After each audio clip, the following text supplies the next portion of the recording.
السميع العليم من الشيطان اللعين الرجيم بسم الله الرحمن الرحيم الحمد لله المعروف من غير رؤية والخالق من غير روية الذي لم يزل قائما دائما إذ لا سماء ذات أبراج ولا ليل داج ولا بحر ساج ولا أرض ذات مهاد ولا خلق ذو اعتماد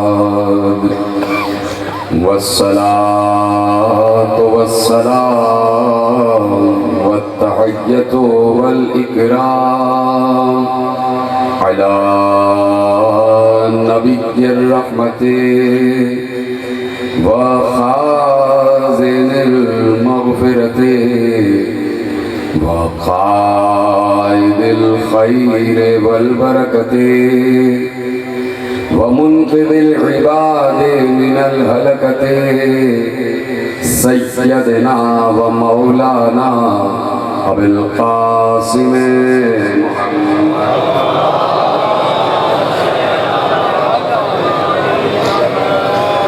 وأهل بيته الطيبين الطاهرين المعصومين المظلومين المنتخبين المنتجبين الذين أذهب الله عنهم الرجس وطهرهم تطهيرا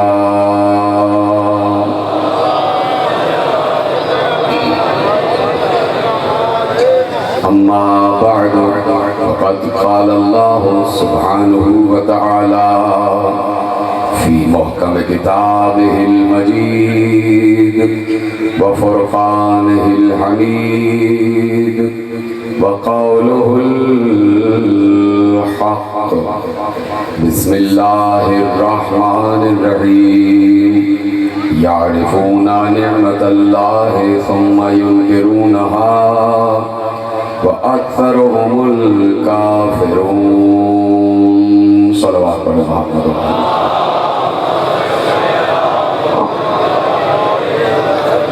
1445 ہجری کے شہر ماہ محرم الحرام کی حضرات مرکزی امام بارگاہ فیصل آباد بھگو گھاٹ میں آج 8ویں مجلس میں شریک وسائل معرفت ہمارا عنوان ہے اور معرفت کے امور پر ہی باتیں ہو رہی ہیں اور مسلسل یہ گفتگو ہو رہی ہے کہ کائنات کی کوئی شے ایسی نہیں ہے جو اللہ کی معرفت نہ رکھتی ہو، اللہ کو نہ پہچانتی ہو۔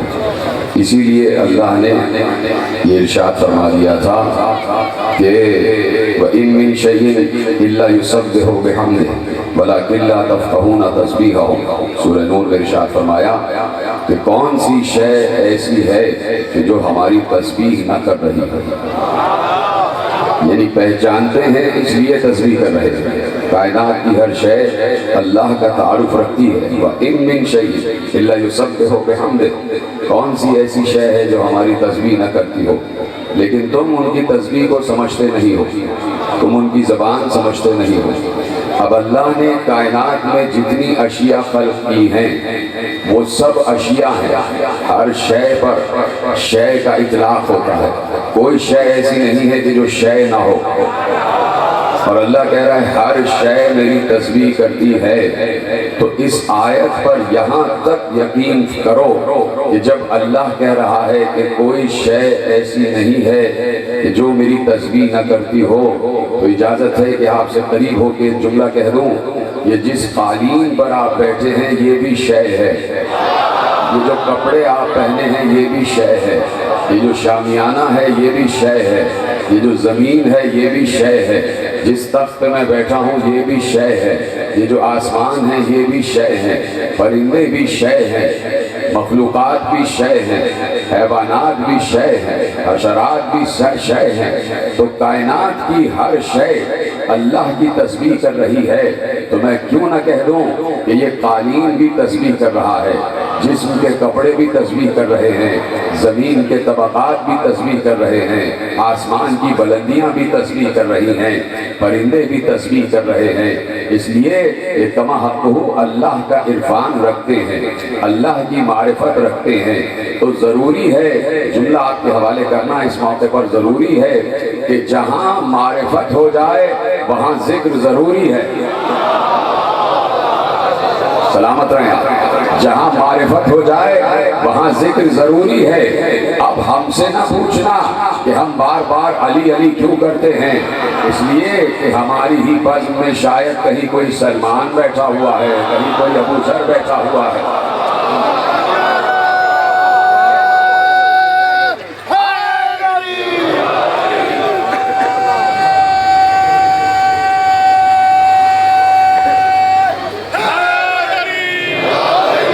جہاں معرفت ہے وہاں اظہار ضروری ہے، وہاں پر ذکر ضروری ہے کہ کس کی معرفت ہے۔ جب اشیاء کو اللہ کی معرفت ہے تو وہ اللہ کی تسبیح کرتے ہیں، ہمیں علی کی معرفت ہے تو ہم علی علی کی تسبیح کرتے ہیں، ہم علی کا ذکر کرتے ہیں۔ تو میرے عزیزوں، بعض اوقات یہ ہے کہ تسبیح کو بھی سمجھنا چاہیے۔ وَلَكِنْ لَا تَفْقَهُونَ تَسْبِيحَهُمْ، تم ان کی تسبیح کو سمجھتے نہیں ہو، یعنی کائنات کی اشیاء جو تسبیح کر رہی ہیں، خود اللہ نے سورہ نور میں کہہ دیا وَالطَّيْرُ صَافَّاتٍ كُلٌّ قَدْ عَلِمَ صَلَاتَهُ وَتَسْبِيحَهُ، ہر پرندہ جو پرواز کر رہا ہے، ہر پرندہ جو پرواز کر رہا ہے وہ اپنی تسبیح سے بھی واقف ہے اور اپنی نماز سے بھی واقف ہے۔ اللہ کہہ رہا ہے وَالطَّيْرُ صَافَّاتٍ، صف بصف جو پرندے پرواز کر رہے ہیں، كُلٌّ قَدْ عَلِمَ صَلَاتَهُ وَتَسْبِيحَهُ، ہر پرندہ اپنی نماز سے بھی واقف ہے اور اپنی تسبیح سے بھی واقف ہے۔ یہ نہیں کہا، توجہ کیجئے گا اس جملے پر، یہ نہیں کہا کہ ہر پرندہ نماز سے واقف ہے اور تسبیح سے واقف ہے، نہیں، جملے میں فرق ہے۔ ہر پرندہ اپنی نماز سے واقف ہے اور اپنی تسبیح سے واقف ہے، اپنی نماز سے واقف ہے اور اپنی تسبیح سے واقف ہے۔ اگر وہی نماز پرندے پڑھ رہے ہوں جو ہم پڑھ رہے ہیں تو ہم نے کہیں کسی پرندے کو کسی دیوار پر بیٹھے اس حالت میں نہیں دیکھا کہ جب نماز کا وقت آیا ہو تو اس نے تکبیرۃ الاحرام کے لیے اپنے پر اٹھائے ہوں اور اس کے بعد نماز کے لیے کھڑا ہو گیا ہو۔ اس کا مطلب ہے کُلٌّ قَدْ عَلِمَ صَلَاتَهُ وَتَسْبِيحَهُ، ہر پرندہ اپنی نماز سے واقف ہے اور اپنی تسبیح سے واقف ہے۔ اس کا مطلب ہے کہ پرندے کی نماز بھی الگ ہے، پرندے کی تسبیح بھی الگ ہے۔ میں کسی مقام پر عرض کر چکا کہ کیا ہے تسبیح پرندوں کی اور کیا ہے نماز پرندوں کی۔ ایک مرتبہ علی بے آب و گیاہ صحرا میں جا رہے ہیں اور ساتھ میں جابر بن عبداللہ انصاری بھی ہیں۔ علی نے اچانک آسمان کی طرف دیکھا اور جواب دیا وعلیک السلام ایھا الطیر، تجھ پر بھی سلام ہو اے پرندے۔ تو اب جابر نے پوچھا کہ کس کو سلام کا جواب دیا، یہاں تو کوئی نظر ہی نہیں آ رہا۔ کہا دیکھنا چاہتے ہو؟ کہا دیکھنا چاہتا ہوں۔ ہاتھ بلند کیا علی نے، علی کے ہاتھ پر نہ جانے کہاں سے ایک پرندہ آ کر بیٹھ گئے، کہیں دور دور پرندہ نظر نہیں آ رہا تھا، علی کے ہاتھ پر آ کر پرندہ بیٹھ گیا۔ علی نے اس پرندے کی تعریف کی کہ تو اللہ کی تسبیح کرتا ہے، یہ بتا اس بے آب و گیاہ صحرا میں جہاں دور دور پانی نہیں ہے، جہاں دور دور سبزہ نہیں ہے، بھوک لگتی ہے تو کیا کھاتا ہے، پیاس لگتی ہے تو کیا پیتا ہے؟ اس نے کہا کہ بھوک لگتی ہے تو آپ پر درود پڑھتا ہوں، پیاس لگتی ہے تو آپ کے دشمنوں پر لعنت کرتا ہوں۔ آپ دیکھ رہے ہیں کہ کُلٌّ قَدْ عَلِمَ صَلَاتَهُ وَتَسْبِيحَهُ، ہر پرندہ اپنی نماز سے بھی واقف ہے، اپنی تسبیح سے بھی واقف ہے۔ کائنات کی ہر شے اللہ کی تسبیح کر رہی ہے، اللہ کی حمد کر رہی ہے۔ کہہ دیا، کہنے والے نے کہا امیر المومنین حضرت علی ابن ابی طالب علیہ السلام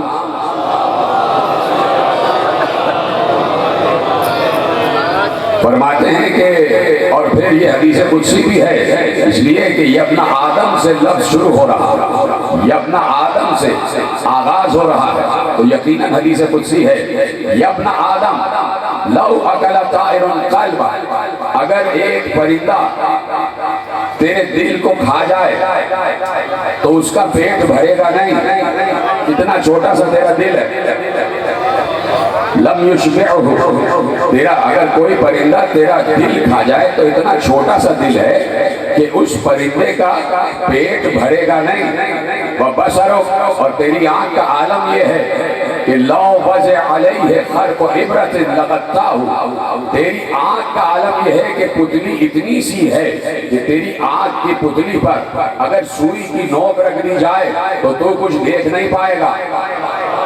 سلامت رہے، اس جملے کا آپ محفوظ کریں کہ تیرا دل اتنا سا ہے کہ پرندہ کھا لے تو اس کا پیٹ نہیں بھرے گا، تیری آنکھ کی پتلی اتنی سی ہے کہ اگر اس کے اوپر سوئی کی نوک رکھ دی جائے تو تجھے کچھ نظر نہیں آئے گا۔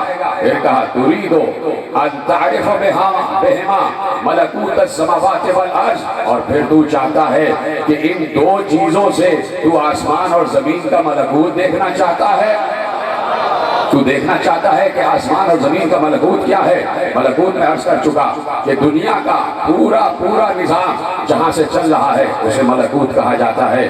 کائنات کا کمانڈ اینڈ کنٹرول سینٹر، اللہ کے اختیار و اقتدار کے مرکز کا نام ہے ملکوت۔ اللہ کہہ رہا ہے کہ تو ان دو چھوٹی چیزوں سے ہمیں مشاہدہ کرنا چاہتا ہے، ہمیں پہچاننا چاہتا ہے۔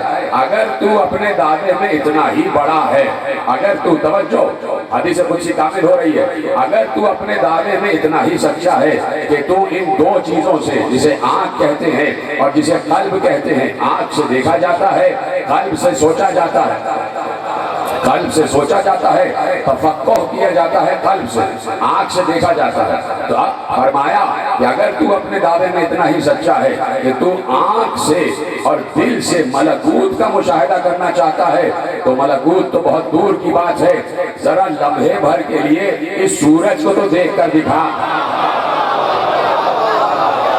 لمحے بھر کے لیے ذرا اس سورج کو تو دیکھ کر دکھا کہ تو اس سورج کو نہیں دیکھ سکتا۔ جب ہماری مخلوق میں سے اس سورج کو نہیں دیکھ سکتا تو ملکوت کو کیا دیکھے گا، ملکوت کو کیا دیکھے گا۔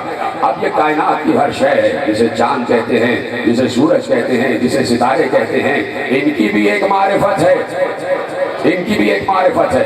وسائل معرفت میرا عنوان، ان کی بھی معرفت ہے، یہ بھی حجت خدا کو پہچانتے ہیں۔ نہیں، جملہ آپ نے محفوظ نہیں کیا، چاند بھی حجت خدا کو پہچانتا ہے، سورج بھی حجت خدا کو پہچانتا ہے، ستارے بھی حجت خدا کو پہچانتے ہیں۔ آج آپ کو میرا بہت قریب سے ساتھ دینا پڑے گا، میری آواز گرفتہ ہے اور میں زیادہ زور نہیں لگا پاؤں گا، اس لیے میرے ایک لفظ کو محفوظ کریں گے اور بتاتے جائیں گے کہ لفظ آپ تک پہنچ رہے ہیں۔ یہ چاند بھی حجت کی معرفت رکھتا ہے، یہ سورج بھی حجت کی معرفت رکھتا ہے، یہ ستارے بھی حجت کی معرفت رکھتے ہیں۔ اگر نہ رکھتے ہوتے تو چاند کبھی دو ٹکڑے نہ ہوتا، اگر حجت کی معرفت نہ رکھتے ہوتے تو سورج کبھی ڈوب کر واپس نہ پلٹتا، اگر ستارے حجت کی معرفت نہ رکھتے ہوتے تو ستارہ کسی دروازے پر نہ اترتا۔ حجت کی معرفت کا مطلب یہ ہے، معرفت کا صرف یہ مطلب نہیں ہے کہ پہچان لیا اور ختم، معرفت کا مطلب یہ ہے کہ پہچانو اور اطاعت کی منزل پر آ جاؤ، اتباع کی منزل پر آ جاؤ۔ جس حجت کو پہچان رہے ہو، یعنی جس کو مان رہے ہو اس کی بھی مان رہے ہو یا نہیں، کسی کو مان رہے ہو تو اس کا حکم بھی مان رہے ہو یا نہیں، اس کی اطاعت کر رہے ہو یا نہیں، یعنی معرفت کے ساتھ اطاعت ضروری ہے۔ تو کائنات کی ہر شے حجت کی معرفت رکھتی ہے تو حجت کی اطاعت بھی کرتی ہے، حجت کے اتباع بھی کرتی ہے۔ تو اس لیے پیغمبر سے حضرت عباس ابن عبد المطلب نے ارشاد فرمایا کہ آپ کو معلوم ہے کہ میں آپ پر ایمان کیوں لایا، آپ کو معلوم ہے میں آپ پر ایمان کیوں لایا، اس لیے کہ میں نے آپ کو بچپن میں جھولے میں چاند سے باتیں کرتے دیکھا تھا۔ شروع ہو گئی گفتگو اور آپ میرا ساتھ دیتے جائیں۔ اس لیے کہ میں نے جھولے میں آپ کو چاند سے باتیں کرتا ہوا دیکھا تھا۔ تو پتہ ہے پیغمبر نے کیا جواب دیا؟ پیغمبر نے مسکرا کر کہا، چچا میں چاند سے باتیں نہیں کرتا تھا، چاند مجھ سے باتیں کرتا تھا۔ یہ طرح سلامت رہیں، اسی طرح میرا ساتھ دیتے رہیں۔ میں چاند سے باتیں نہیں کرتا تھا، چاند مجھ سے باتیں کرتا تھا۔ یعنی مخلوق پہچانتی ہے تو چاہتی ہے کہ حجت سے بات کی جائے، حجت سے گفتگو کی جائے۔ اب یہ تو ہے رسول جو اپنے زمانے کا حجت ہے، جو اپنے زمانے کا مصطفیٰ ہے، جو اپنے زمانے کا محمد ہے، جو اپنے زمانے کا حجت خدا ہے، جو اپنے زمانے کا امیر المومنین ہے۔ یہ ہے رسول یہ جو اپنے زمانے کا خاتم النبیین ہے، جو اللہ کا رسول ہے۔ اور اب علی ایک جنگ سے واپس پلٹ رہے تھے کہ ایسے میں علی اور رسول ہیں اور ایک وادی سے گزر رہے ہیں، ایسے میں رسول پر وحی نازل ہونا شروع ہوئی۔ واقعہ آپ کا سنا ہوا ہے، اس لیے تیزی سے آگے بڑھ جاؤں گا۔ رسول نے علی کے زانوں پر اپنا سر رکھ دیا، وہی اتر رہی تھی، رسول کی آنکھیں بند تھی، رسول کی آنکھیں بند تھی۔ عصر کا وقت نکل گیا، سورج ڈوب گیا، سورج ڈوبا، ایک بار رسول کی آنکھ کھلی، یا علی تم نے نماز پڑھی؟ یا رسول اللہ میرا دل کہتا ہے کہ علی نے یہی کہا ہوگا کہ میری نماز تو آپ کی اطاعت ہے، آپ آرام میں تھے اور میں آپ کی اطاعت میں مصروف تھا۔ تو کہا یا علی سورج واپس پلٹاؤ، سورج کو واپس پلٹاؤ۔ پچھلے سال پورا ایک واقعہ جبیریہ جو امیر المومنین کے مؤذن تھے ان کا پڑھ چکا، آج میں دوسرے حوالے سے پڑھ رہا ہوں۔ کہا سورج واپس پلٹاؤ تاکہ تم عصر کی نماز ادا کرو۔ اس کا مطلب ہے کہ رسول جس عالم میں تھے رسول نماز ادا کر چکے تھے۔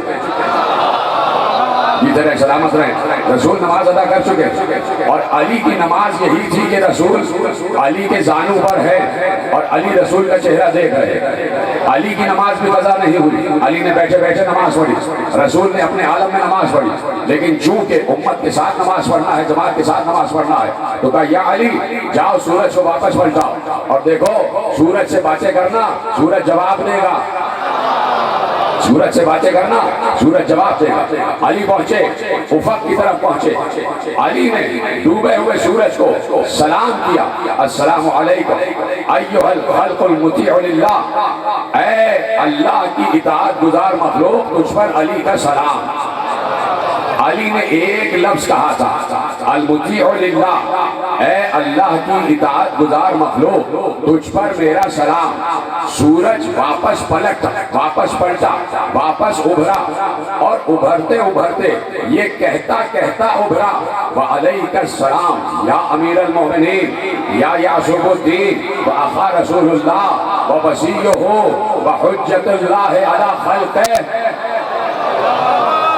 یعنی علی نے ایک لفظ کہا تھا کہ اے اللہ کی اطاعت گزار مخلوق تجھ پر سلام، اور سورج نے علی کی مدح میں 5 الفاظ کہے، 5 الفاظ کہے، وعلیک السلام یا امیر المومنین یا اخا رسول اللہ ووصیہ وحجت اللہ علی خلقہ۔ اے امیر المومنین آپ پر سلام، اے رسول اللہ کے بھائی آپ پر سلام، اے رسول اللہ کے وسیع آپ پر سلام، اے اللہ کی زمین پر حجت آپ پر سلام۔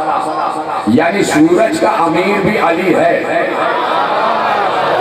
اور بھی فرمایا آپ نے یا امیر المومنین کہہ کے سورج نے اپنے آپ کو مومنین میں شامل کیا اور بتایا میں بھی علی والا ہوں، میں بھی علی والا ہوں۔ اے امیر المومنین آپ پر سلام، اے یعصب الدین آپ پر سلام، اے اللہ کے رسول کے وسیع آپ پر سلام، اے اللہ کی اس دنیا میں حجت آپ پر سلام۔ تو کائنات کی ہر شے رسول کی تعریف بھی کرتی ہے اور رسول کی معرفت بھی رکھتی ہے، علی کی تعریف بھی کرتی ہے اور علی کی معرفت بھی رکھتی ہے۔ 23 برس گفتگو شروع ہو گئی، 23 برس رسول نے قرآن کی آیتوں کے نزول کے وقت علی کا تعارف کرایا۔ حضرت عبداللہ ابن عباس نے کہا قرآن کی 313 آیتیں ایسی ہیں کہ جو صرف اور صرف شان علی میں نازل ہوئی ہیں، جن کا مصداق صرف اور صرف علی ہے، اس کے علاوہ کوئی نہیں ہے۔ یعنی کم از کم 313 آیتیں تو ایسی ہیں کہ جو شان علی میں نازل ہوئی، کہ جو شان ابو تراب میں نازل ہوئی۔ تو میں کل ایک آیت آپ کے حوالے کر چکا اور آج وہیں سے گفتگو آگے بڑھاتا ہوں۔ یا علی حبک حسنہ، یاد ہے کل کی تقریر، وہیں سے تقریر آگے بڑھ رہی ہے۔ یا علی حبک حسنہ لا تضر معها سیئہ، وبغضك السيئة لا تنفع معها حسنة۔ ابو صالح کشمی ترمذی سنی اور حنفی نے اس روایت کو اپنی مناقب میں لکھا کہ یا علی تمہاری محبت ایسی نیکی ہے کہ جس کے ساتھ کوئی گناہ نقصان نہیں دیتا، تمہارا بغض ایسا گناہ ہے جس کے ساتھ کوئی نیکی فائدہ نہیں دیتی۔ اللہ کے رسول نے کہہ دیا کہ علی کی محبت حسنہ ہے، توجہ، اللہ کے رسول نے کہہ دیا علی کی محبت حسنہ ہے، علی کی محبت حسنہ ہے۔ کل میں حسنہ کی تعریف بیان کر چکا کہ علی کی محبت حسنہ ہے۔ جب یہ بات ثابت ہو گئی اور اہل سنت مصدر نے یہ بات ثابت کر دی کہ علی کی محبت حسنہ ہے، تو جس رسول نے کہا تھا کہ علی کی محبت حسنہ ہے، اسی رسول نے مجھے جب نماز کا طریقہ سکھایا تو رسول نے کہا دوسری رکعت پڑھنا شروع کرنا، اس وقت تک رکوع میں نہ جانا جب تک دونوں ہاتھ آسمان کی طرف بلند نہ کرو، اور دعائے قنوت نہ پڑھو، اور دعائے قنوت میں کہنا ربنا آتنا فی الدنیا حسنہ وفی الآخرۃ حسنہ۔ اللہ اکبر، پتہ نہیں جملہ آپ تک پہنچا کہ نہیں؟ ربنا آتنا فی الدنیا حسنہ وفی الآخرۃ حسنہ، پروردگار دنیا میں بھی ہمیں حسنہ عطا فرما، آخرت میں بھی ہمیں حسنہ عطا فرما۔ میں نے عربی کا جملہ آپ کے حوالے کر دیا، لیکن پیغمبر نے حسنہ کا ترجمہ کیا محبت علی، حسنہ کا ترجمہ کیا محبت علی، حسنہ کا، جن کے ہاتھ بلند ہو رہے ہیں تو میرا سلام ہے، حسنہ کا ترجمہ کیا محبت علی۔ جب پیغمبر نے حسنہ کا ترجمہ کر دیا تو اب آیت کے ترجمے میں لکھتے ہوئے ہاتھ کیوں کانپ رہے ہیں کہ اب آیت کا ترجمہ یہ ہوگا پروردگار دنیا میں بھی محبت علی دے، آخرت میں بھی محبت علی دے۔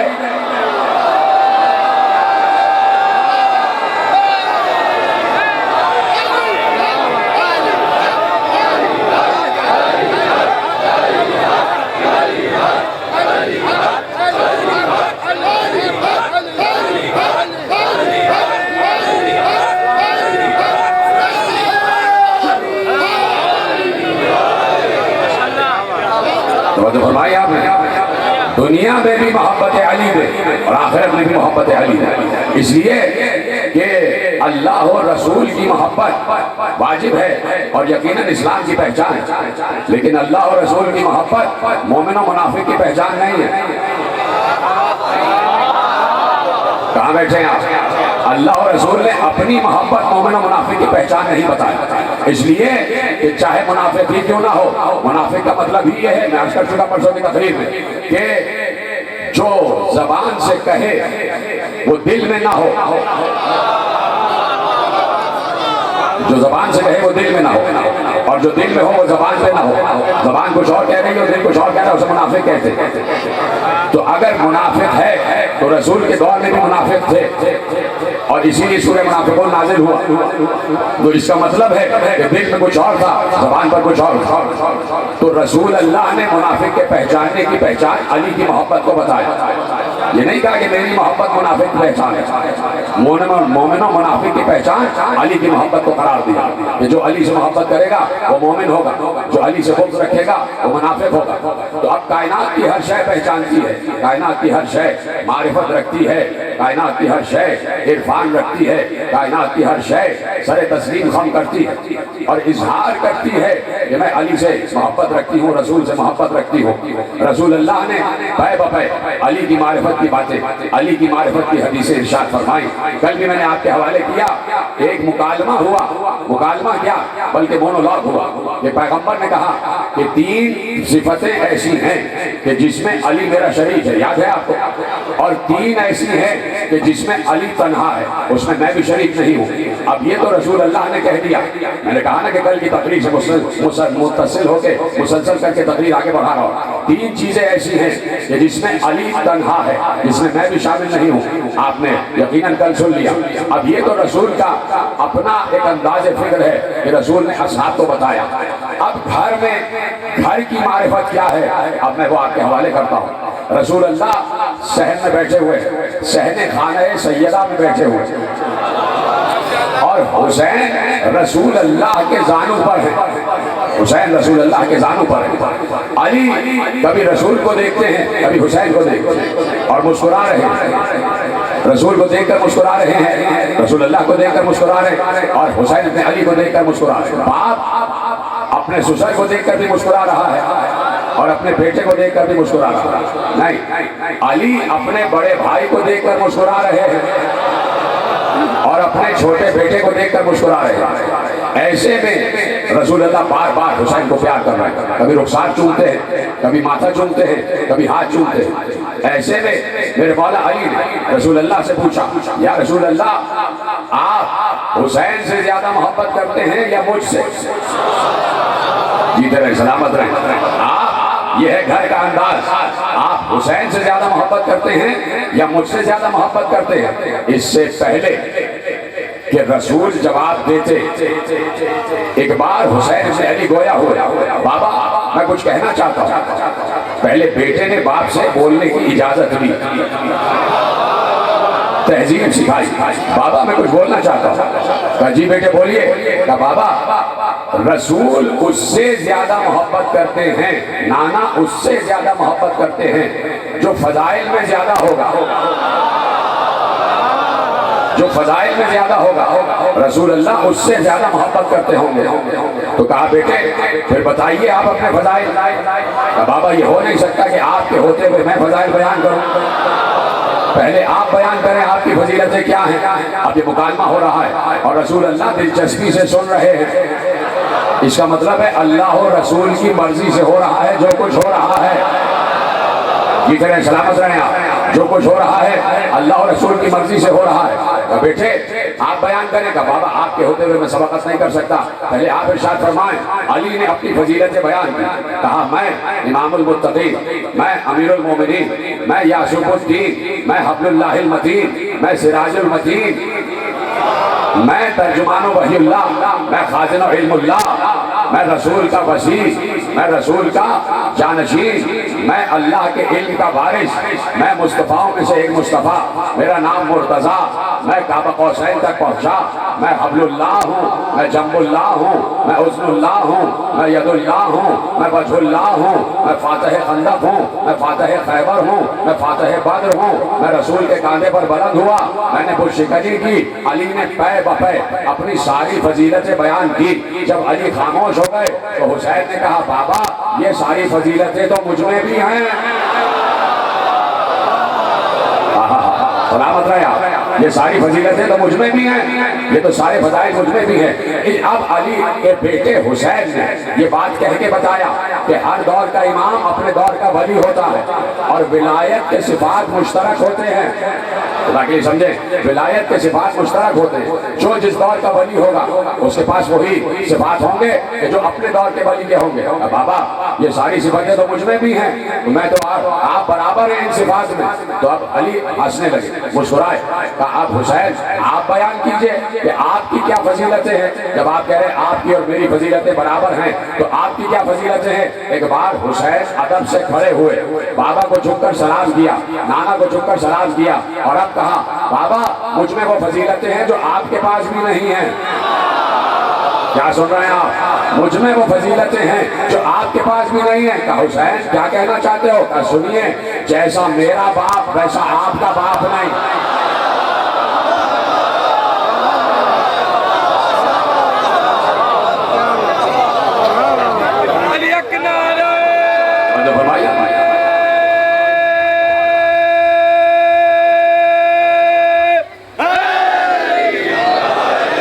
جیسا میرا بابا ویسا آپ کا بابا نہیں، جیسا میرا نانا ویسا آپ کا نانا نہیں، جیسی میری نانی ویسی آپ کی نانی نہیں، جیسی میری ماں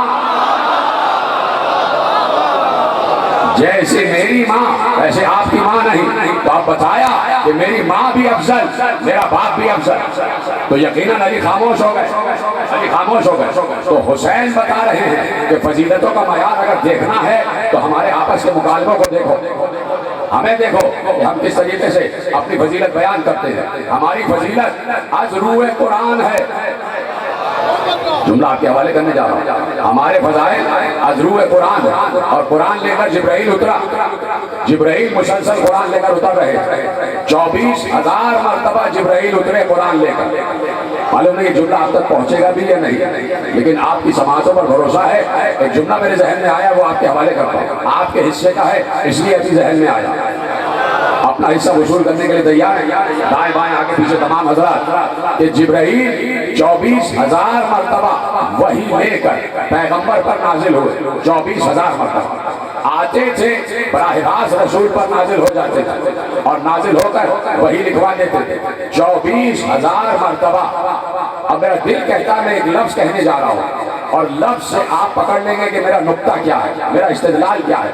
24,000 مرتبہ جبرائیل قلب رسول پر آیتیں لے کر اترے تو 24,000 مرتبہ بغیر اجازت لیے پیغمبر کے پاس آ جاتے تھے, اس لیے کہ اللہ کی اجازت پہلے سے موجود ہوتی تھی کہ جاؤ اور نبی کو یہ آیتیں سنا دو.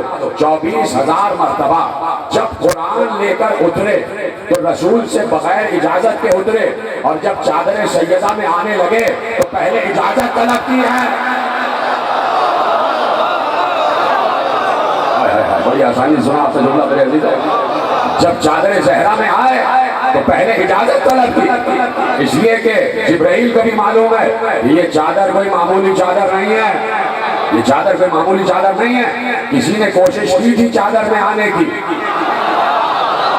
کسی نے چادر کا کونا پکڑ کے کوشش کی کہ یا رسول اللہ میں بھی چادر میں آ جاؤں. رسول اللہ نے کہا انتی علی الخیر, تم خیر پر تو ہو لیکن چادر میں نہیں آ سکتی, چادر میں نہیں آ سکتی. تو جب زہرا کی چادر میں آئے تو اللہ سے اجازت لے کر آئے, اور پھر اللہ سے اجازت کے بعد رسول سے پھر اجازت لی.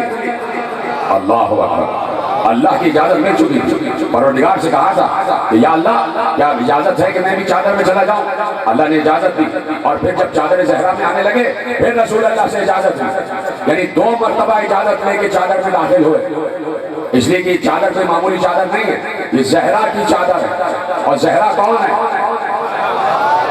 اجازت ہے شروع فضائل پڑھ رہا ہوں. زہرا کون ہے؟ دیکھیے میں نے کہا جبرائیل مسلسل قرآن لے کر نازل ہو رہے, قرآن لے کر نازل ہو رہے, اور قرآن کا دعویٰ یہ ہے کہ لا رب ولا یابس الا فی کتاب مبین. کائنات کا کوئی خشک و تر ایسا نہیں ہے جو میری کتاب میں موجود نہ ہو, جو اس کتاب مبین میں کھلی ہوئی کتاب میں موجود نہ ہو. لا اصغر من ذلک ولا اکبر الا فی کتاب مبین. چھوٹی سے چھوٹی شے اور بڑی سے بڑی شے اس کتاب مبین میں موجود ہے. کائنات میں کوئی غیب ایسا نہیں ہے جو اس کتاب مبین میں موجود نہ ہو. یعنی عالم غیب ہے قرآن, ناظر غیب ہے قرآن. قرآن میں ہر خوش و تر موجود ہے, اور قرآن ہر چھوٹی سے چھوٹی اور بڑی سے بڑی شے کا علم رکھتا ہے. تو اب اگر فہرست گنوانا شروع کرو تو زندگی تمام ہو جائے, لیکن قرآن میں کیا کیا ہے اس کی فہرست تمام نہ ہو. قرآن تمام اشیاء کا احیاء کرتا ہے, احاطہ کرتا ہے, اور احسا کرنے کے بعد اعلان کرتا ہے کہ کائنات کی ہر شے قرآن میں موجود ہے. تیار ہو جائیے سننے کے لیے. زمین کا ذکر قرآن میں موجود, زمین کی تہوں میں کیا ہے قرآن جانتا ہے. زمین کی تہوں میں کون سی مخلوقات آباد ہیں قرآن جانتا ہے. ان مخلوقات کی تعداد کیا ہے قرآن جانتا ہے. ان مخلوقات کی غذا کیا ہے قرآن جانتا ہے. ان مخلوقات کی زبان کیا ہے قرآن جانتا ہے. ان مخلوقات کی ہوا کیا ہے قرآن جانتا ہے. سطح زمین پر کیا ہے قرآن جانتا ہے. سطح فضا میں کیا ہے قرآن جانتا ہے.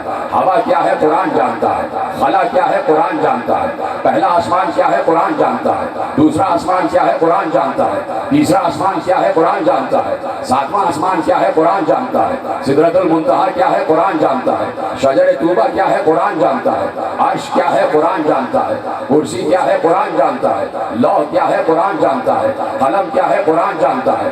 جنتیں کیا ہے قرآن جانتا ہے. جہنم کیا ہے قرآن جانتا ہے. سرابقات کیا ہے قرآن جانتا ہے. حجابات کیا ہے قرآن جانتا ہے. سطح زمین کیا ہے قرآن جانتا ہے. پہاڑ کتنے ہیں قرآن جانتا ہے. پہاڑوں کے نام کیا ہے قرآن جانتا ہے. پہاڑوں کی اونچائی کیا ہے قرآن جانتا ہے. ان پہاڑوں کے اندر معدنیات کیا ہے قرآن جانتا ہے. پانی کیا ہے قرآن جانتا ہے. ہوا کیا ہے قرآن جانتا ہے. دریا کیا ہے قرآن جانتا ہے. سمندر کیا ہے قرآن جانتا ہے. سمندروں کی تعداد کیا ہے قرآن جانتا ہے. دریاؤں کی تعداد کیا ہے قرآن جانتا ہے. ان میں پانی کے قطروں کی تعداد کیا ہے قرآن جانتا ہے. ہوا کیا ہے قرآن جانتا ہے. بادل کیا ہے قرآن جانتا ہے. بجلی کیا ہے قرآن جانتا ہے. بارش کیا ہے قرآن جانتا ہے. پھول کیا ہے قرآن جانتا ہے. پھل کیا ہے قرآن جانتا ہے. انسان کیا ہے قرآن جانتا ہے. حیوان کیا ہے قرآن جانتا ہے. چوپائے کیا ہے قرآن جانتا ہے. مچھلی مچھلیاں کیا ہے قرآن جانتا ہے، پرندے کیا ہے قرآن جانتا ہے، جبرائیل کیا ہے قرآن جانتا ہے، اسرافیل کیا ہے قرآن جانتا ہے، اسرائیل کیا ہے قرآن جانتا ہے،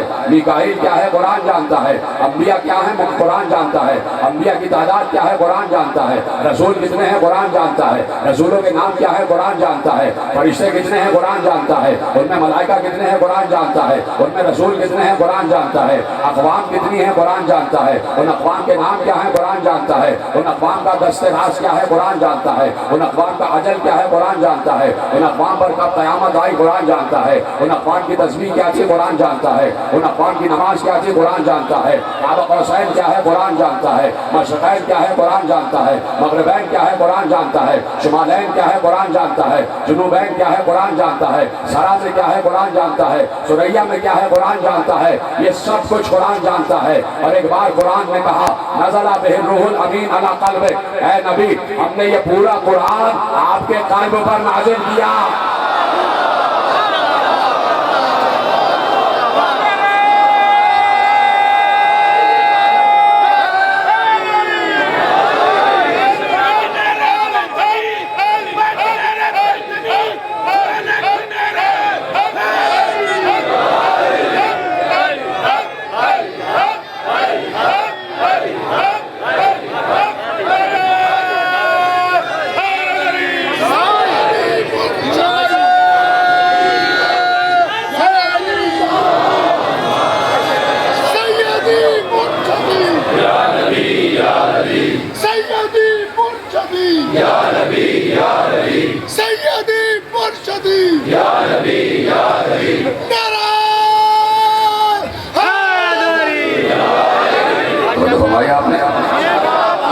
مشرقین میں کیا ہے قرآن جانتا ہے، مغربین میں کیا ہے قرآن جانتا ہے، سرا میں کیا ہے قرآن جانتا ہے، سریا میں کیا ہے قرآن جانتا ہے، عرش کیا ہے قرآن جانتا ہے، کرسی کیا ہے قرآن جانتا ہے، لوح کیا ہے قرآن جانتا ہے، جملہ محفوظ کیجئے گا جملہ ضائع نہ ہونے پائے، لوح کیا ہے قرآن جانتا ہے، قلم کیا ہے قرآن جانتا ہے، سرادق کیا ہے قرآن جانتا ہے، حجاب کیا ہے قرآن جانتا ہے، ہوا کیا ہے قرآن جانتا ہے، خلا کیا ہے قرآن جانتا ہے، فضا کیا ہے قرآن جانتا ہے، جنتیں کیا ہے قرآن جانتا ہے، جہنم کیا ہے قرآن جانتا ہے، انسان کیا ہے قرآن جانتا ہے، انسانوں میں مسلم کتنے ہیں قرآن جانتا ہے، مسلموں میں مومن کتنے ہیں قرآن جانتا ہے، منافق کتنے ہیں قرآن جانتا ہے، کافر کتنے ہیں قرآن جانتا ہے، مشرقین میں کیا ہے قرآن جانتا ہے، مغربین میں کیا ہے قرآن جانتا ہے، شمالین میں کیا ہے قرآن جانتا ہے، جنوبین میں کیا ہے قرآن جانتا ہے، سرا میں کیا ہے قرآن جانتا ہے، سریا میں کیا ہے قرآن جانتا ہے۔ اور ایک بار قرآن نے کہا نزل بہ الروح الامین علی قلبک، میں نے یہ پورا قرآن آپ کے قلب پر نازل کیا۔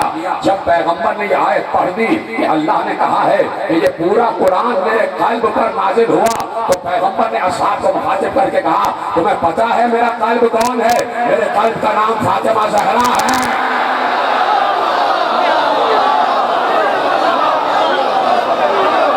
مومنین آخر سے پیچھے اگلے اور پیچھے دونوں ہاتھ اٹھا کے نعرہ تکبیر، نعرہ رسالت، نعرہ حیدری، حیدری، حیدری، حیدری، حیدری۔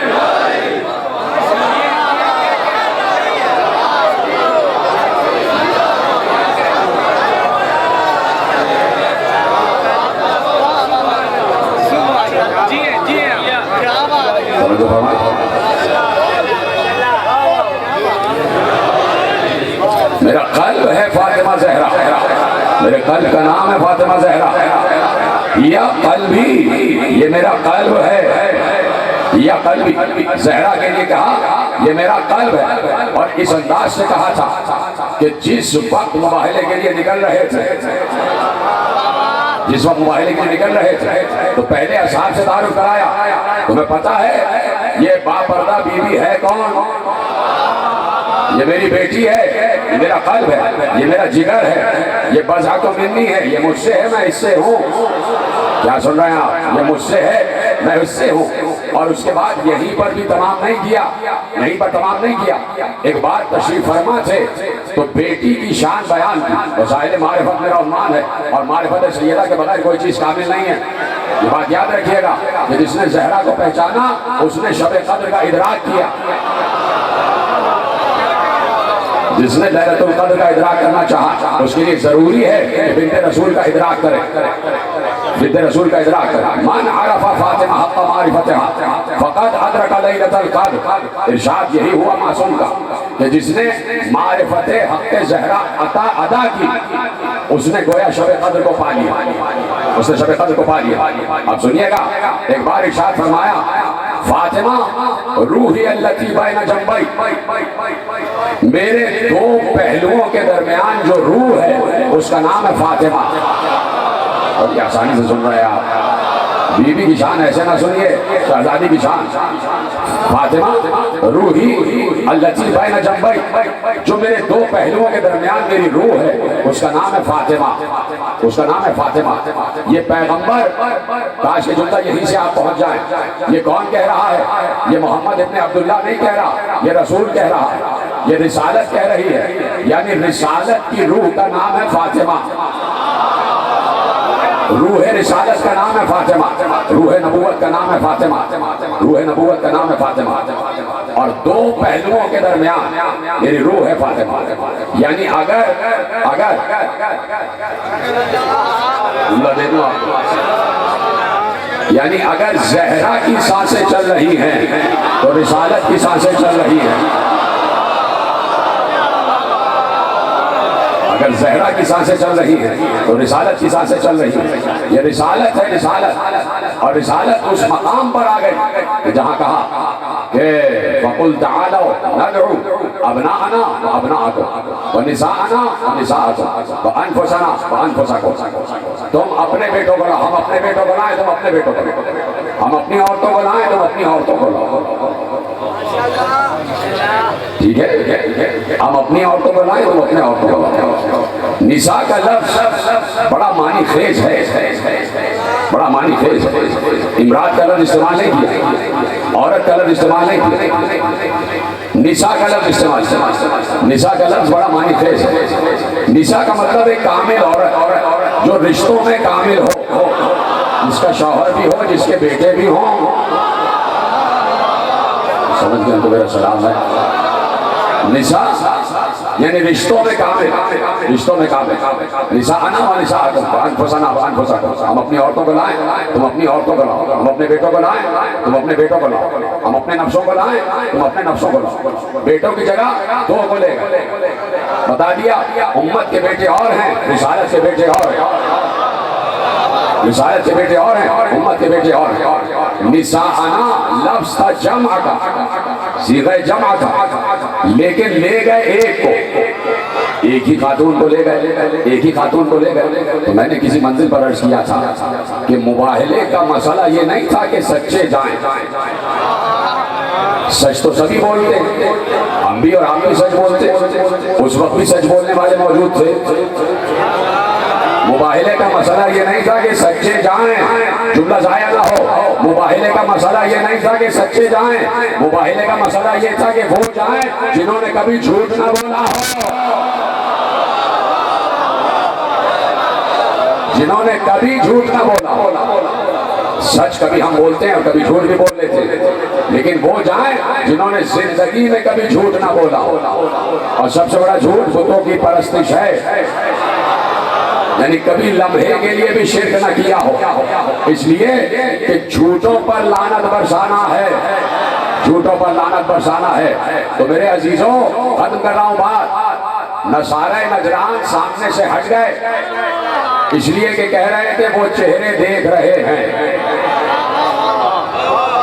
وہ چہرے دیکھ رہے ہیں. کہ پہاڑ سے کہیں تو پہاڑ اپنی جگہ سے ہٹ جائے. یہ نہیں کہا کہ وہ کردار دیکھ رہے ہیں, کہا وہ چہرے دیکھ رہے ہیں, وہ چہرے دیکھ رہے ہیں. جو نصارہ نجران آئے تھے وہ عالم توریت بھی تھے, عالم انجیل بھی تھے, صحفائے آسمانی کے عالم تھے. اب سمجھ میں آیا کہ جیسے ہی انہوں نے کہا وہ چہرے دیکھ رہے ہیں کہ جو پہاڑوں کو حکم کرے تو پہاڑ اپنی جگہ چھوڑ دے, آخری آدمی تک جملہ محفوظ کرنا. اس کا مطلب یہ ہے کہ آل محمد کے چہروں کا ذکر توریت میں بھی ہے, انجیل میں بھی ہے. چہرہ شہرہائے آل محمد کا تذکرہ آسمانی کتابوں میں موجود ہے، آسمانی کتابوں میں ان کا ذکر موجود ہے۔ اب ہے جملہ، کاش کے چاروں طرف جہاں تک مومنین کی تعداد کثیر تعداد میں آپ آئے ہوئے ہیں یہ جملہ آپ تک پہنچ جائے۔ نصارہ نجران ہٹ گئے، چلے گئے سامنے سے، لعنت رک گئی، لعنت رک گئی۔ آج 8 محرم ہے تو آج تو ذکر ضروری ہے نا۔ لعنت رک گئی، لعنت رک گئی، جھوٹوں پر لعنت رک گئی، لیکن لعنت کو رکنا نہیں تھا۔ 1400 برس قدرت نے فرش عزا کے ذریعے ہماری ذمہ داری لگا دی، جہاں جھوٹا نظر آئے اس پر لعنت کرتے جانا۔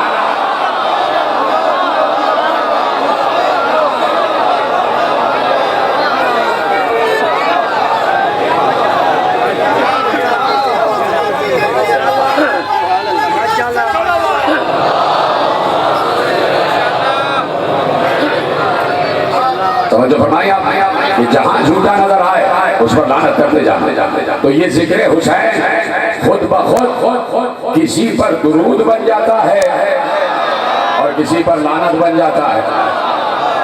جہاں جیسا ظرف ہو ویسا وصول ہوتا ہے۔ ایک بہت بڑے عالم نے مثال دی کہ بارش رحمت ہے، ہر حال میں رحمت ہے، ہر حال میں رحمت ہے، لیکن یہ ظرف پر منحصر ہے کہ جس ظرف پر بارش برس رہی ہے اس کا ظرف کیسا ہے۔ بارش رحمت ہے لیکن یہ ظرف پر منحصر ہے کہ جس ظرف پر بارش برس رہی ہے وہ ظرف کس نوعیت کا ہے، کس فطرت کا ہے۔ انہوں نے کہا بارش جب باغوں میں برستی ہے تو پھول کھلتے ہیں، بارش جب باغوں میں برستی ہے تو پھول کھلتے ہیں، اور یہی بارش جب کیچڑ میں گرتی ہے تو بدبو میں اضافہ ہو جاتا ہے۔ تو اپنے آپ کو باغ بناؤ، کیچڑ نہ بنانا۔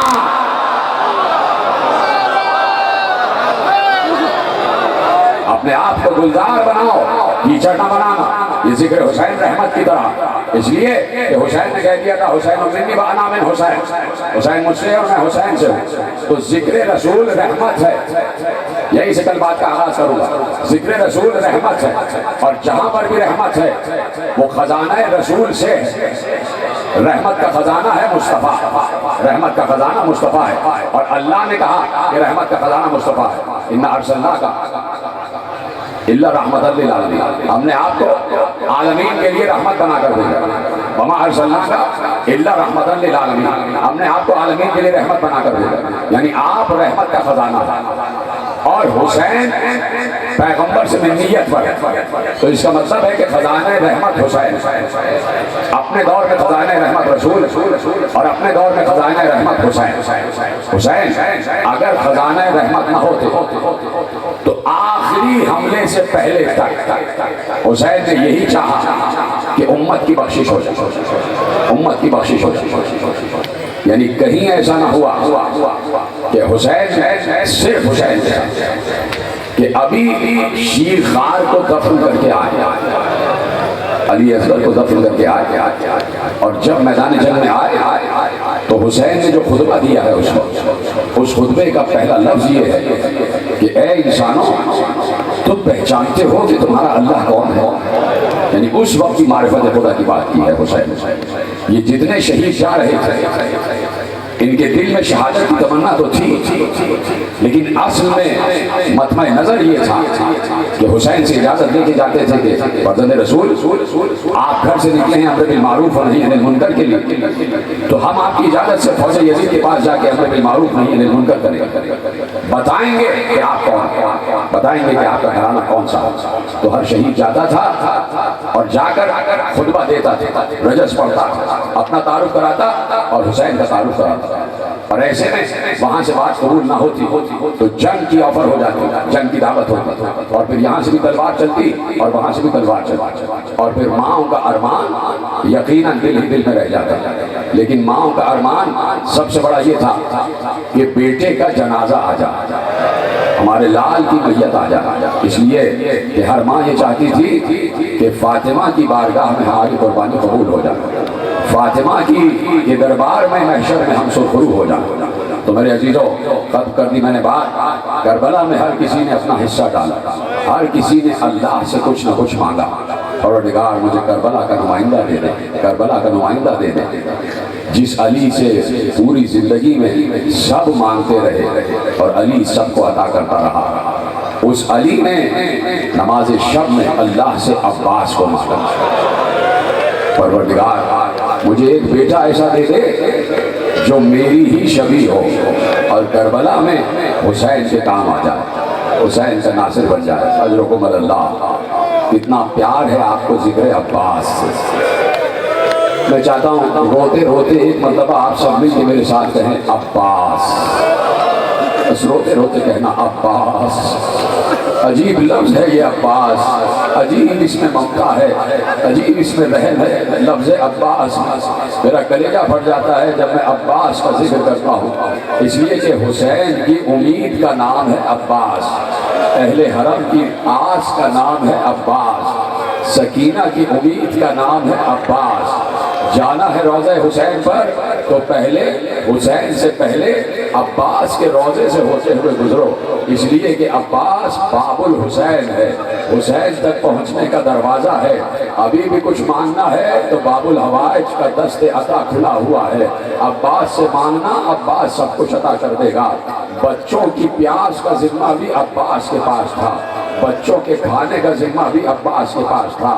جس بچے کو پیاس لگتی تھی وہ یہی کہتا تھا چچا عباس پیاس لگ رہی ہے, چچا عباس بھوک لگ رہی ہے. اتنا عشق ہے تمام بچوں کو حضرت عباس سے کہ میں نے یہ محسوس کیا ہے بچپن میں میری بھی یہی کیفیت تھی, اور یقیناً آپ کی بھی یہی کیفیت کہ 8 محرم آتی ہے, ہر بچہ یہ چاہتا ہے کہ ہم علم اٹھائیں گے, بابا ہم علم اٹھائیں گے. عباس کے علم سے بچوں کو بڑی محبت ہے, اس لیے کہ علم سے ایک بچی کی محبت بندھی ہوئی ہے, ایک بچی کی محبت بندھی ہوئی ہے. وہ بچی جو پیاسی تھی اس کا مشکیزہ آج تک علم سے بندھا ہوا ہے. آج اسی علم کی شبیہ برآمد ہونا ہے, عباس کے علم کی شبیہ, عباس کے علم کی شبیہ. ایک بار علی بیٹھے ہوئے تھے, رمضان کا مہینہ تھا, علی خطبہ دے رہے تھے. علی نے خطبہ دیتے دیتے دیکھا کہ حسین نیچے بیٹھے ہیں اور حسین نے قمر کی طرف اشارہ کر کے پانی کا اشارہ کیا کہ قمر مجھے پیاس لگ رہی ہے, پانی لا کے دو. رات کا وقت ہے, عشاء کے بعد علی خطبہ دے رہے ہیں اور ایسے میں حسین کو پیاس لگی. حسین نے قمر کی طرف پانی کا اشارہ کیا کہ مجھے پیاس لگ رہی ہے. قمر اٹھ کے گئے, علی منبر پر بیٹھے ہوئے تھے, علی کو سب کچھ نظر آ رہا تھا. ایک بار علی ایک منظر دیکھ کر رونے لگے, اس لیے روئے کہ علی نے دیکھا کہ قمر سے پہلے عباس سر پہ جام آب رکھے ہوئے تیزی سے دوڑتے ہوئے آ رہے ہیں, اور چونکہ تیزی سے دوڑتے ہوئے حسین کی طرف آ رہے تھے تو پانی چھلک چھلک کر عباس کے کپڑوں پر گر رہا تھا. علی سے یہ منظر برداشت نہ ہوا, علی منبر چھوڑ کر نیچے آئے, عباس کو گلے سے لگا کر کہا عباس آج بھائی کی پیاس برداشت نہیں ہو رہی, کل کیا ہوگا جب حسین کے بچے پانی مانگیں گے. ماتم کرو, ماتم کرو, عباس کا تذکرہ ہے, ماتم کرو, ماتم کیے جاؤ. یہ عباس ہے جو حسین کی پناہ ہے, حسین کی پناہ ہے. عاشور کو حسین عباس کی پناہ میں تھے, جو دین کی پناہ ہے وہ عباس کی پناہ میں تھا. یہ ہے عباس کا مرتبہ, یہ ہے عباس کا رتبہ. حسین کو بڑا ناز ہے عباس پر, حسین کو بڑا ناز ہے عباس پر. کہہ دیا کہ جیسے علی رسول کے لیے تھے ویسے ہی عباس میرے لیے ہے. حسین کا علی ہے عباس, حسین کا علی ہے عباس. عباس کے شاگرد کربلا میں ایک ایک کر کے ذبح ہو رہے تھے, ایک ایک کر کے لاشیں آ رہے تھے. ختم ہو گئی بات. بس عباس اس وقت ضبط نہ کر سکے جب قاسم کی پامال لاش آ گئی, جب قاسم کے ٹکڑوں میں بٹی ہوئی لاش آئی اور حسین گٹھڑی میں قاسم کا لاشا لے کر آئے تو لا کے مقتل میں قاسم کے لاشے کو وہاں رکھا جہاں علی اکبر کا لاشا رکھا ہوا تھا. قاسم کے لاشے کے برابر میں آخر میں علی اکبر کا لاشا رکھا, وہیں مقتل میں رکھ دیا. اور ایسے میں عباس حسین کے پاس آئے اور آ کر کہا آقا اب تو ہاتھ کے کھیلے ہوئے بچوں کے لاشیں آ رہے ہیں جن کو میں نے فنون جنگ سکھائے ہیں، اب ان کے لاشیں آ رہے ہیں۔ آقا اب مجھ سے برداشت نہیں ہوتا، اب تو مجھے جانے کی اجازت دے دیں، اب تو مجھے جنگ کی اجازت دے دیں۔ حسین نے کہا عباس تم میرے لشکر کے سپہ سالار ہو، تم میرے لشکر کے سپہ سالار ہو۔ ایک بار عباس نے دائیں دیکھا بائیں دیکھا اور گردن جھکا کر کہا آقا اب وہ لشکر رہا کہاں جس کا میں سپہ سالار تھا، اب وہ کہاں لشکر رہا جس کا میں سپہ سالار تھا۔ بڑی یاس اور بڑی بے کسی سے عباس نے کہا اب وہ لشکر کہاں رہا جس کا میں سپہ سالار تھا۔ گردن جھکا لی، کہا عباس رک جاؤ، اور جو زیارتیں کر چکے ہو نا تمہیں قسم ہے چادر زہرا کی، اپنے آپ کو کربلا لے جاؤ، اپنے ذہن کو کربلا لے جاؤ، اس وقت روضہ عباس پہ حاضر ہو جاؤ، اس وقت روضہ عباس پہ حاضر ہو جاؤ۔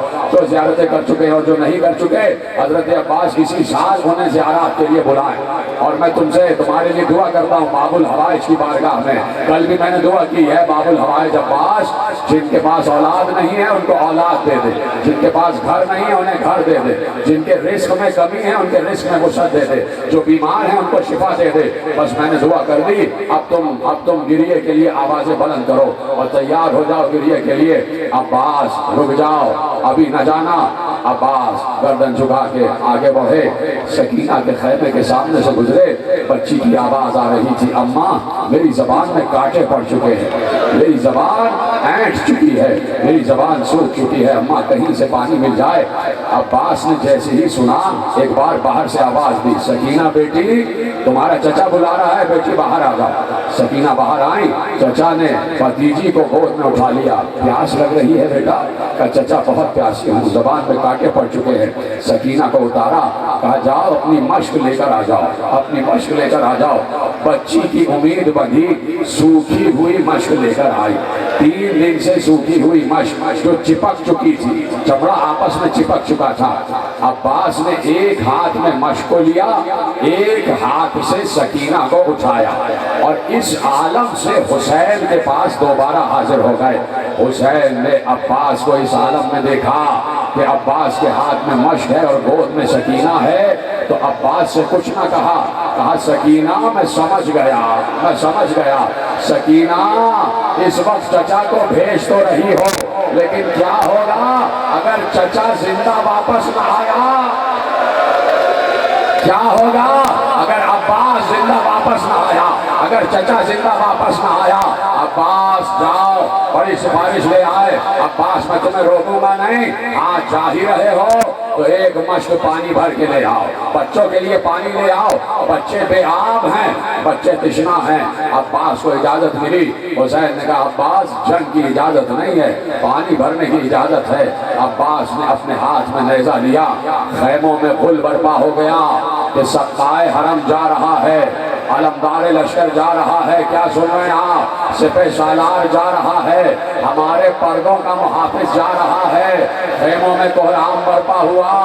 زینب ایک ایک بی بی سے معافی مانگ رہی تھی، ایک ایک بی بی سے معافی مانگ رہی تھی، اس لیے کہ شب عاشور زینب نے ہر بی بی سے وعدہ کیا تھا بیویوں گھبرانا نہیں، تمہارے پردوں کو کچھ نہیں ہوگا، میں ذمہ داری لیتی ہوں۔ لیکن جیسے ہی عباس جانے لگے، ماتم تمہارے ہاتھ مجھے بلند نظر آنے چاہیے، سروں پہ ہاتھ مارو، ایسے سروں پہ ہاتھ مارو۔ کہا ہے بیویوں میں اپنی ضمانت واپس لیتی ہوں، اس لیے کہ جس کی ضمانت پر ضمانت لی تھی اب وہ عباس جا رہا ہے۔ اجرکم اللہ، اب وہ عباس جا رہا ہے، میں ضمانت واپس لے رہی ہوں، اب میں پردوں کی ذمہ دار نہیں ہوں۔ عباس جانے لگے، ایک بار زینب نے کہا فضہ میرے بھائی کو بلا کے لے آؤ، فضہ عباس کو بلا کے لے آؤ۔ فضہ گئی، شہزادے آپ کو آقازادی بلا رہی ہیں۔ عباس سر جھکائے ہوئے آئے، جی آقازادی، اس لیے غلام کو یاد فرمایا۔ کہا عباس تمہیں روکنا نہیں ہے، روکنے کے لیے نہیں بلایا، صرف ایک بات تم سے کہنا ہے، صرف ایک روایت تمہیں بتانا ہے۔ عباس تمہیں معلوم ہے کہ جب میرا بابا علی اس دنیا سے جا رہا تھا تو جاتے جاتے شب 21 رمضان کو مجھے قریب بلایا میرے ماتھے پر پیار کیا اور ماتھے پر پیار کرنے کے بعد اپنے لرزتے ہوئے ہاتھوں کو اٹھایا، میرے شانے سے چادر ہٹائی، کبھی میرے شانوں کو چوما، کبھی میری کلائیوں کو چوما۔ کیا پڑھنے کے لیے کچھ رہ گیا ہے؟ کبھی میرے شانوں کو پیار کیا، کبھی میری کلائیوں کو پیار کیا۔ میں نے پوچھا تھا بابا آج میری کلائیوں کو پیار کیوں کر رہے ہیں؟ تو بابا نے کہا تھا زینب ان ہاتھوں میں رسیاں باندھی جائیں گی، تمہارے شانوں پہ تازیانے مارے جائیں گے۔ میں نے کہا تھا بابا جس کا عباس جیسا بھائی ہو کیا مجال کہ اس کی بہن کے ہاتھوں میں رسیاں بندھے۔ عباس آج تم جا رہے ہو، زینب کو یقین ہو گیا کہ ہاتھ بندھیں گے، تازیانے لگیں گے۔ اجرکم اللہ، خدا تمہیں کوئی غم لگے، میں دیکھ رہا ہوں تم سب کو روتے ہوئے کیسے گریہ کر رہے ہو، خدا تمہارے ان آنسوؤں کو رومال زہرا میں جگہ دے۔ ہاں یہی عباس کے رونے کا حق ہے، عباس کے ذکر پر کوئی آنکھ خاموش نہ رہے۔ یہ ذکر زہرا کو بھی بہت پسند ہے، یہ ذکر حسین کو بھی پسند ہے، سب سے بڑھ کر یہ ذکر زینب کو پسند ہے، یہ ذکر سکینہ کو پسند ہے۔ آج تمہیں پرسہ دینا ہے، ام البنین کو پرسہ دینا ہے۔ بی بی ام البنین تمہیں سلام ہو، کیسا تحفہ تم نے حسین کے حوالے کیا، کیسا تحفہ تم نے علی کے حوالے کیا۔ عباس اب مجھے یقین آ گیا میری چادر چھن جائے گی، میرے ہاتھوں میں رسیاں بندھیں گی۔ عباس نے گردن جھکا لی، سلام کیا، چلے گھوڑے پر بیٹھ کر چلے۔ اتنا طویل قد ہے عباس کا کہ پاؤں زمین پر خط دیتے ہوئے جا رہے تھے۔ عباس کے ایک ہاتھ میں نیزہ ہے، ایک ہاتھ میں علم ہے، علم سے مشک بندھی ہوئی ہے۔ یہ مشک نہیں بندھی ہوئی، یہ سکینہ کی آس بندھی ہوئی ہے، یہ سکینہ کی آس بندھی ہوئی ہے، یہ بچوں کی پیاس بندھی ہوئی ہے۔ عباس نیزے سے دفاع کرتے ہوئے، نیزے سے دیکھ رہے ہو اس طرح عباس نیزے سے اٹھا کر ہوا میں اچھالتے تھے۔ مقتل کے ایک ایک جملے کا میں ذمہ دار ہے، نیزے سے پکڑتے تھے اور اچھال دیتے تھے ہوا۔ یہ ہے عباس کی طاقت۔ کبھی موقع ہوا تو بتاؤں گا کہ عباس کی جنگ کیا ہے، عباس کی طاقت کیا ہے۔ جنگ کی نہیں عباس نے، عباس راستے سے ہٹاتے ہوئے جا رہے تھے، راستہ بناتے ہوئے جا رہے تھے، نیزوں سے اچھالتے ہوئے جا رہے تھے۔ کوئی عباس کے سامنے آنے کی جرات نہیں کر رہا تھا۔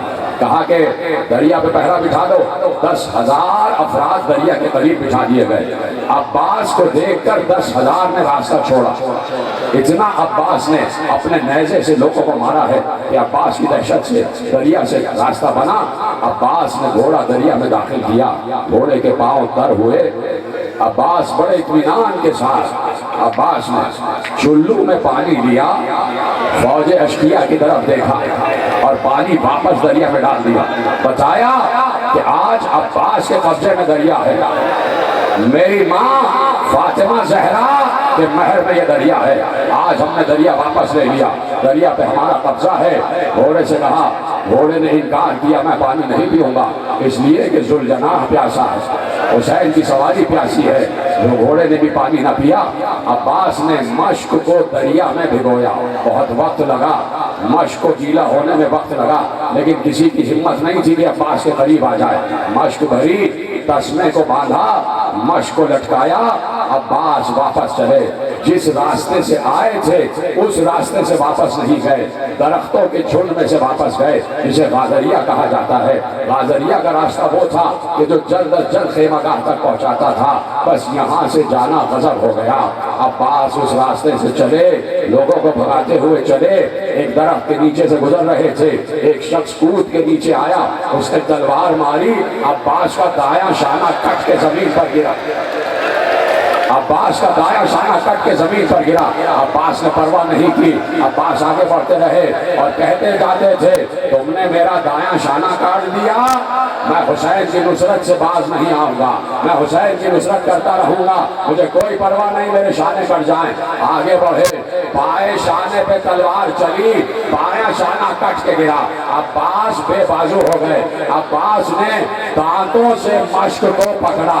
عباس کا ہدف صرف یہ ہے کہ مشک سکینہ تک پہنچ جائے، مشک بچوں تک پہنچ جائے۔ عباس کی آس بندھی ہوئی تھی، عباس نے سینے سے مشکیزے کو چھپایا ہوا تھا، دانتوں میں مشک کو تھاما ہوا تھا۔